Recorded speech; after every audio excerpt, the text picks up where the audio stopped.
মাইলো দেখো খরগোশটা অনেক সুন্দর না? হ্যাঁ মাম্মি, খরগোশটা রান্না করে খেতে অনেক টেস্টি লাগবে। কি বললে তুমি? দাঁড়াও, পালাবে না। এই খরগোশটার কিছু একটা ব্যবস্থা করতেই হবে আমাকে। এই তো সুযোগ, খরগোশের পটিগুলো মাম্মির জুতোর মধ্যে ঢুকে দেই। এই খরগোশ বেটা, তুই এখানে থাক। এই তো কাজ হয়ে যাবে এখন। আরে জুতার মধ্যে কি এগুলো? হ্যাঁ, ছি, খরগোশ তো আমার জুতার মধ্যে পটি করে দিয়েছে। তুমি এখন থেকে বাইরে থাকবে। আমার জুতোগুলো খুব বাজে গন্ধ করছে। মাম্মি, খরগোশ আবার পটি করবে। আরে খরগোশ, তুমি আজকে আবার পটি করেছো? না, আমি আর পারছি না। জুতোগুলো ধুতে ধুতে আমি ক্লান্ত হয়ে গেলাম। এখন আমি মাম্মির ফোনটা ফেলে দিয়ে খরগোশ বেটার নাম দিব।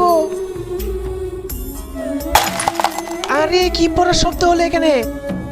ও নো, মাম্মি, খরগোশ বেটা ভীষণ বাজি। হ্যাঁ মাইলো, তুমি ঠিকই বলেছো, এর একটা ব্যবস্থা করতেই হবে।